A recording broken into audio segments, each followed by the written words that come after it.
आपकी मेहनत की कमाई का पूरा हिसाब सरकार तक पहुंचाना है, लेकिन अगर आपने इनकम टैक्स रिटर्न यानी ITR समय पर फाइल नहीं किया, तो सिर्फ एक तारीख नहीं छूटेगी बल्कि कई फायदे भी हाथ से निकल सकते हैं। हर साल लाखों लोग आखिरी समय तक इंतजार करते हैं और फिर डेडलाइन मिस कर देते हैं, लेकिन सवाल ये है कि आखिर ITR भरना किसके लिए जरूरी है और अगर तारीख निकल गई तो क्या होगा। सबसे पहले समझते हैं कि ITR होता क्या है। ITR यानी इनकम टैक्स रिटर्न एक ऐसा फॉर्म है जिसमें कोई व्यक्ति अपनी साल भर की कमाई, निवेश, टैक्स और छूट की जानकारी सरकार को देता है। अगर आपकी आय टैक्स के दायरे में आती है तो ITR भरना जरूरी होता है, लेकिन सिर्फ नौकरी करने वालों के लिए ही नहीं बल्कि पेंशन लेने वाले, बिजनेस करने वाले, फ्रीलांस, शेयर मार्केट या म्यूचुअल फंड में कमाई करने वाले लोगों को भी अपनी स्थिति के हिसाब से ITR फाइल करना पड़ सकता है।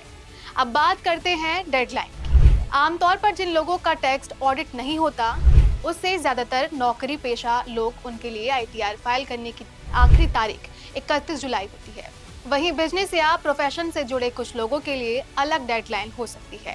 टैक्स ऑडिट वाले मामलों में तारीख और आगे बढ़ सकती है। अगर आपने तय तारीख तक ITR फाइल नहीं किया तो भी रास्ता बंद नहीं होता। आप बाद में यानी बिलेटेड रिटर्न दाखिल कर सकते हैं, लेकिन इसके लिए आपको लेट फीस देनी पड़ सकती है। अगर आपकी कुल आय 5 लाख रुपए तक है तो लेट फीस 1,000 रुपए तक हो सकती है, जबकि 5 लाख रुपए से ज्यादा आय होने पर यह फीस 5,000 रुपए तक जा सकती है। इसके अलावा अगर कोई टैक्स बाकी है तो उस पर ब्याज भी देना पड़ सकता है।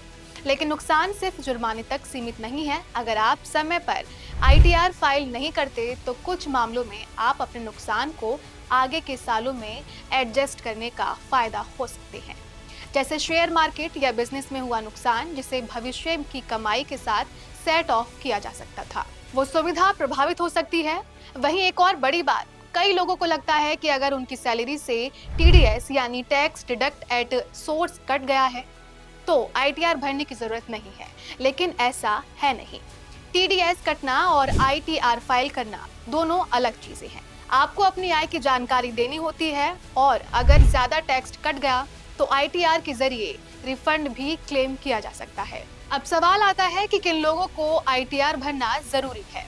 अगर आपकी आय टैक्स सीमा से ऊपर है, अगर आपने बड़ी रकम के कुछ वित्तीय लेन देन किए हैं, विदेशी संपत्ति या विदेशी आय से जुड़े मामले हैं, शेयर, म्यूचुअल फंड या अन्य निवेश से कमाई हुई है, तो आपको नियमों के अनुसार ITR फाइल करना पड़ सकता है। इसके अलावा कुछ डिजिटल एसेट जैसे क्रिप्टो से जुड़े लेन देन में भी रिपोर्टिंग की जरूरत पड़ सकती है।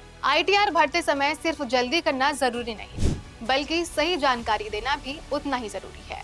पैन, आधार, फॉर्म 16, फॉर्म 26 AS और एनुअल इंफॉर्मेशन स्टेटमेंट यानी AIS की जानकारी आपस में मैच होनी चाहिए।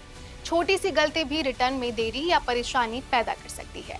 तो अगर आपने अभी तक ITR फाइल नहीं किया है तो आखिरी समय का इंतजार करने के बजाय अपनी सभी जानकारी चेक करके रिटर्न दाखिल कर सकते हैं, क्योंकि ITR सिर्फ एक सरकारी औपचारिकता नहीं बल्कि ये आपकी फाइनेंशियल पहचान का एक अहम डॉक्यूमेंट्स भी है। लोन लेने से लेकर कई बड़े वित्तीय कामों में ITR की जरूरत पड़ सकती है, यानी छोटी सी लापरवाही से हजारों रुपयों का जुर्माना और कई फायदे का नुकसान हो सकता है। इसलिए तारीख याद रखें और समय पर अपना ITR फाइल जरूर करें।